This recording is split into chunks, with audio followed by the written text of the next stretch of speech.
महाराष्ट्र के चुनाव में इस बार एक नई पार्टी उभरते हुए सामने आ रही है। उसका नाम है MIM। दरअसल ये पार्टी आंध्र प्रदेश की है और हैदराबाद से ताल्लुक रखती है, लेकिन उनके नेता ओवैसी आजकल महाराष्ट्र में कई जगहों पर प्रचार कर रहे हैं। उनका मानना है कि मुसलमान इलाकों में खास करके उनके उम्मीदवार उतरे हुए हैं और वहां पर वो कमाल दिखा सकते हैं। आमतौर पर ओवैसी विवादास्पद बयान देने के लिए जाने जाते हैं और इस बार कांग्रेस के वोट बैंक में काफी घुस चुके हैं।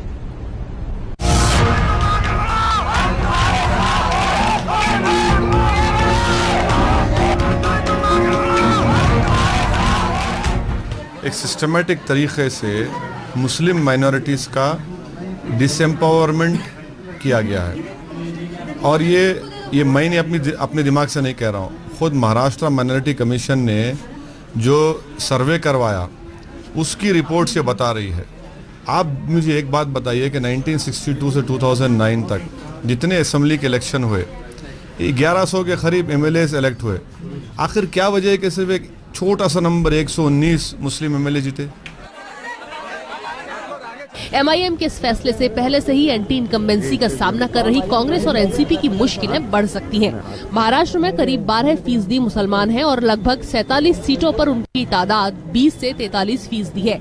MIM को इन आंकड़ों में अपनी ताकत नजर आ रही है। महाराष्ट्र सरकार की महमूदुर रहमान कमेटी की रिपोर्ट कहती है कि 59% से ज्यादा शहरी और ग्रामीण मुस्लिम महाराष्ट्र में गरीबी रेखा के नीचे रहते हैं, लेकिन बावजूद इसके राजनीतिक पार्टियां बात करती है सिर्फ और सिर्फ ज्यादा राजनीतिक प्रतिनिधित्व की। गवर्नमेंट सेक्टर में कहीं जॉब पे नहीं है, पुलिस में 4% मुस्लिम्स नहीं है, तो इन सबको रिप्रेजेंटेशन नहीं मिलना चाहिए क्या?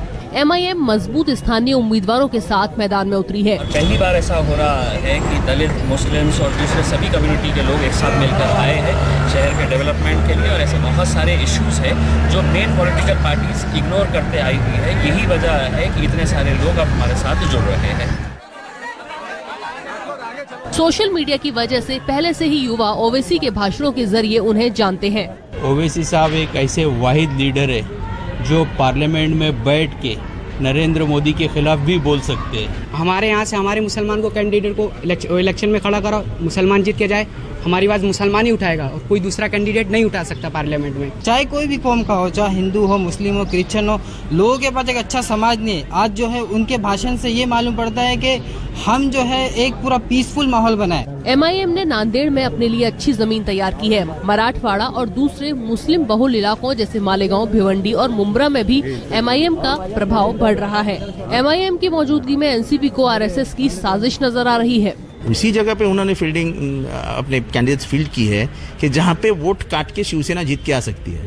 तो इसका सीधा मतलब है कि शिवसेना और इनके बीच में RSS के और इनके बीच में साठगांठ है कि तुम उनको गाली दो, हम इनको गाली देंगे। लेकिन MIM ने BJP उम्मीदवारों के चेहरे पर खुशी ला दी है। MIM लड़ने दो और कोई भी लड़ने दो, उस पे जो भारतीय जनता पार्टी की अभी लहर है। MIM की एंट्री से इस बार महाराष्ट्र में सबसे ज्यादा मुस्लिम उम्मीदवार देखने को मिल रहे हैं।